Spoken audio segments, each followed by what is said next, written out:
Wait for it. And shot out. Pow! You gotta love it, folks. And with that little tidbit out, let's go see what we can get into, shall we? Now, this is a match on North, which seemed to be a theme today. I don't know what it was. There was 2 maps I kept getting. It was North and Northern Waters. Back to back to back all night long. But I've been having a lot of fun playing my Montana. And I have absolutely smashed folks. Now, with that being said, there's a couple of folks in this game that I want to mention. Well, first of all, there's the Lightning on our side, who's going to do a pretty good job.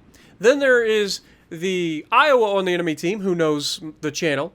And, of course, you got Walking Kamikaze on the enemy team and the enemy Yami.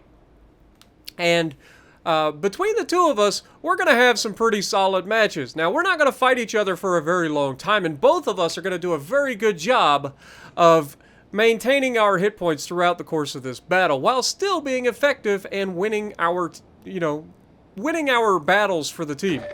Now, with that being said, I spawned middle of the map. We're going to push over towards the right side, and we're going to get detected pretty early. We're already located, and that generally means that there's a destroyer pushing you. Could be a cruiser. Usually it'll be a, an American cruiser or a Russian cruiser that runs that perk, but if not, it's almost always a destroyer that has twist and track, or the perceptive, since they took twist and track, made it completely irrelevant for whatever reason. But yeah, we're gonna push over to the right side. Again, I've been having a lot of fun in the Montana. I'm not joking. Like, I knew what to expect out of the Montana, and I went into this thing just absolutely having a blast. Now, you can see walking over there, he's sailing away from us. He's right at our maximum range, roughly, now, so taking a shot, not going to net me a whole lot.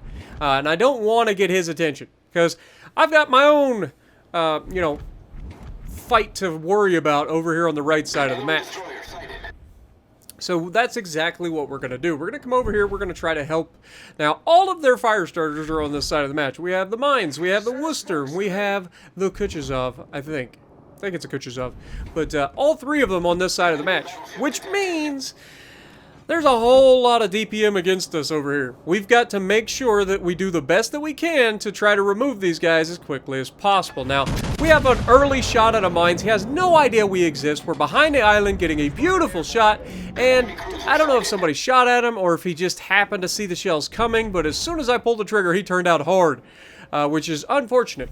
But that's when we noticed that we have a broadside Georgia just absolutely begging for it. We also have the Worcester over here. Now, this Georgia looks like he's headed straight ahead, so I'm going to go ahead and try to lead him. He's not going very fast, so I try to lead him a little bit, trying to get that depth strike on him, and unfortunately, he manages to get the thing in reverse using probably propulsion mod and the fact that he has the engine boost running, most likely, to get that thing stopped and reversing, and unfortunately just jukes us out. We did get a decent hit out of it, but unfortunately for him, I don't make the same mistake twice. And this guy, in reverse, trying to angle a little bit, is absolutely begging for it. So we go ahead, we get the shot off. You can see the shells just barely clearing the island from the rear. But it doesn't matter. You can only be broadside to the Montana for so long. You will eventually die. That's how this works. But we have to be careful on this side of the map, managing our damage controls and our heals. We can't afford to waste anything at this point because there's so many fire starters against us. We've got to thin these guys down a bit. Now, Kuchazov comes out.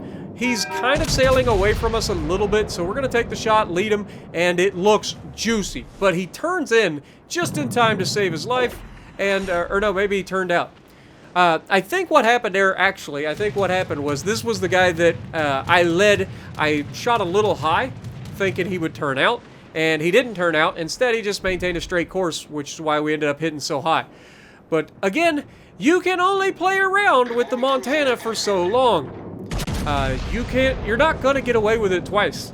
I may have missed the first time because I assumed you had a brain, but now that you showed me you don't, I don't miss twice, generally. Unless, of course, you do something smart, which he did not. And then he waits and tries to get a freaking smoke screen off. You can tell he's slowing down. There's the smoke starting, but before he can fully disengage, I have a pretty good bead on where he's at. He's still firing his guns. We go ahead, take that shot, and I don't know about you guys. What do you think's gonna happen? Is he still there? Sure looks like it. And down he goes. My smoke screen will protect me if I just sit still. No, it won't. That's not how smoke works.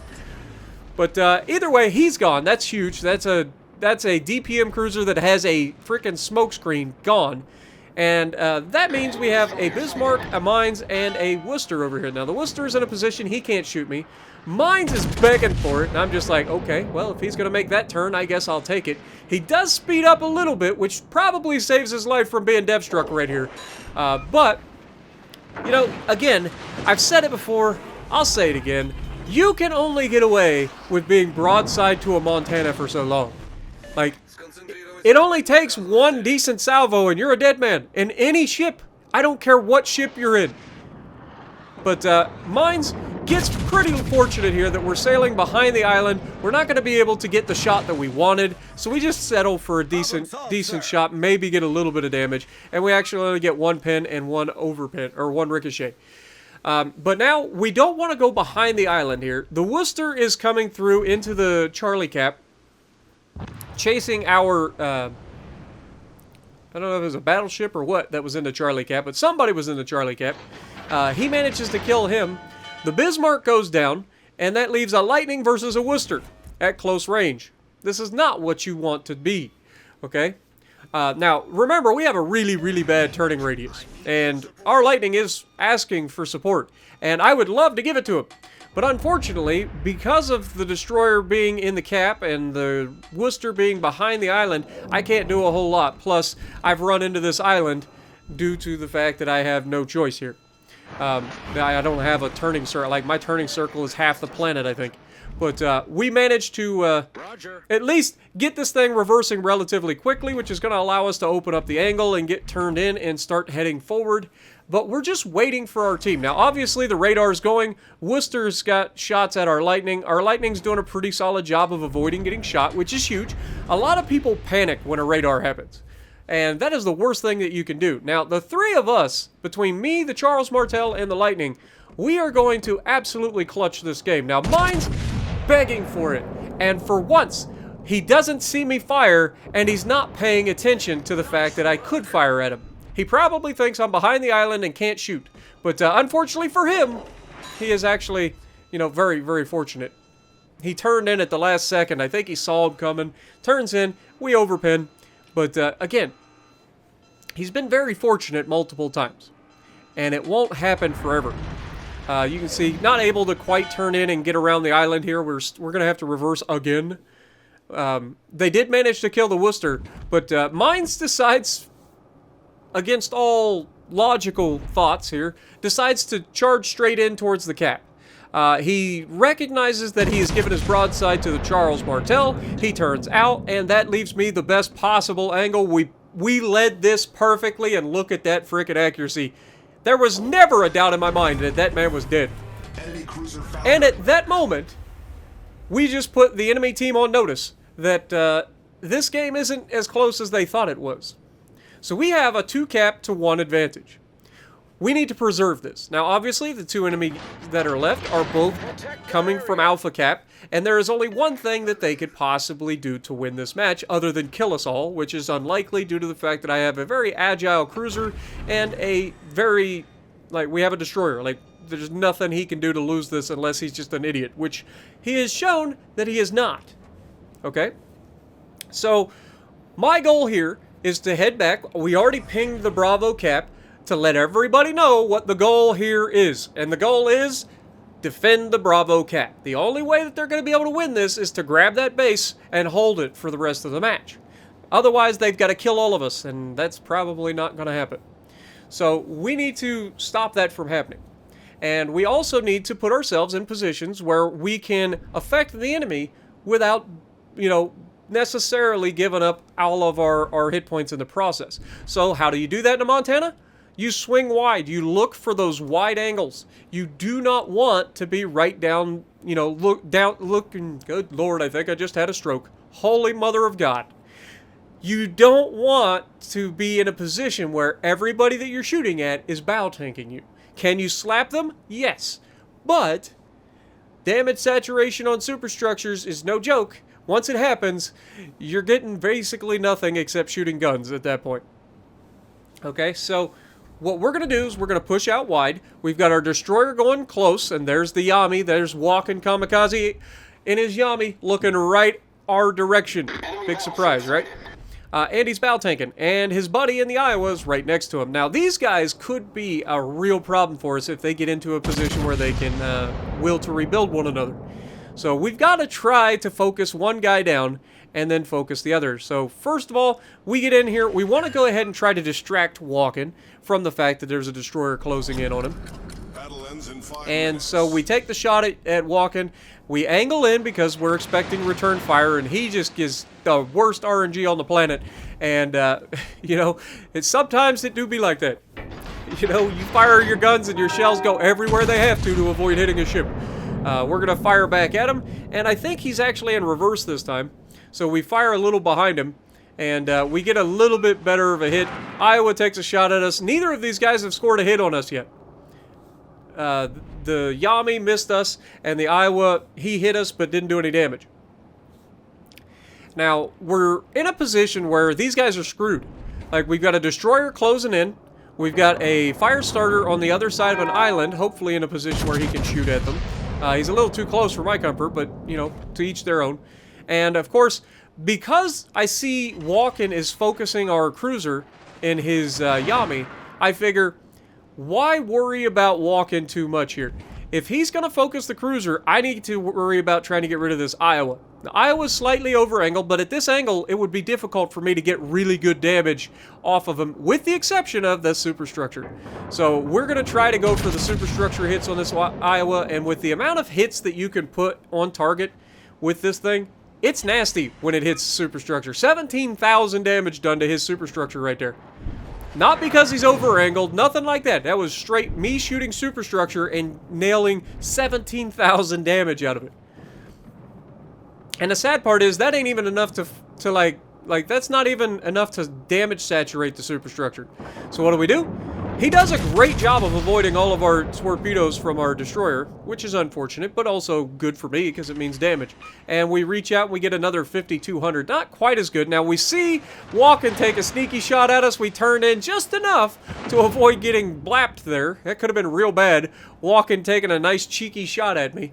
But Charles Martel also doing a pretty good job of keeping himself out of the way. He's behind an island. He should be able to shoot without being shot at, which is preferable.